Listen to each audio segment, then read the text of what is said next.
And finally the time has come to get some food. Oh yes, at last. Stopped at a little homestay which has nice little chalets right beside the river. Look at this. There we go. Oops.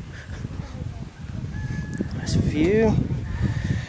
Now let's hope we get some nice food here too.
Lunchtime! I got some food at last! Lemon chicken with some rice. The rice was okay, the chicken was tough, to be really honest. It was tasty, had a bit of a kick in the spice, so it was actually quite pleasant, but yeah. Anyway, I'm now just wandering behind the place where we ambled down some backwaters. No idea where I am. If I had to get my way back, I just follow the river. And I'm just wandering around in their gardens where they grow all the fruit and veg at the back of the homestay. It's really beautiful and peaceful. There's birds in here. Saw some herons, some butterflies. There's some lilies.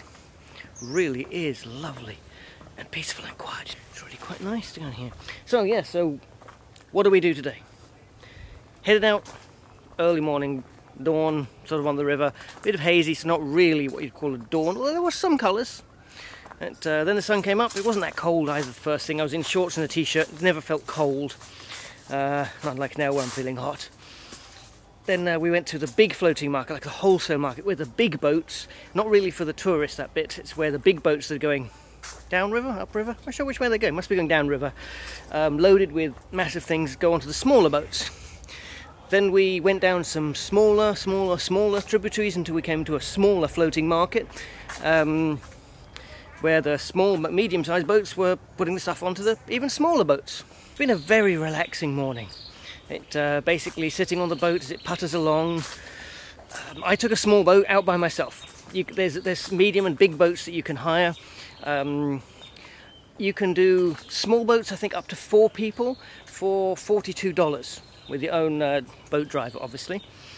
Let me just go through here without falling over. There we go. And then there's bigger sized boats. So obviously you've got a group of 4 people. It's like $10 each, $10.50 each. 4 people in a boat, that's quite nice. Then there's slightly bigger boats which take more people. Now, there's 2 things you can do. You can either private hire, and obviously pay for the whole boat if you've got a group, or join a boat that's already got people booked on it, and then you obviously put with other people. Those boats can get quite crowded, and obviously it depends on the crowd that you go with. Now me, because I want to get some filming done, and I don't want to do all the same things as everyone else, just hired my own boat. Little boat, so a bit slower and smaller than the rest. It's nice, I'm low to the water. It's very, very nice. Got a nice driver. He doesn't really speak much English, but he points and waves, and I wave and point and I film, and we have great fun. We're doing okay. So, well, the sun's just come out beautifully there. So I'm just going to walk you through this little taste I'm having of the Mekong Delta.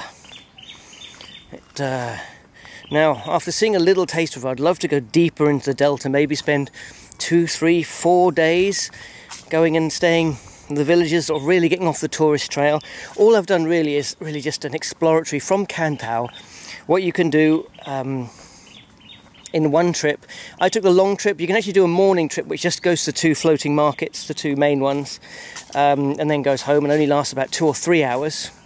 So you could, you know, feasibly do it in a day trip from Ho Chi Minh, but to really appreciate it, I think it's worth coming here, spending at least an overnight, getting up, even though it is early in the morning, doing the 7-hour trip. You then get to go into a lot more of the backwaters and cruise and relax.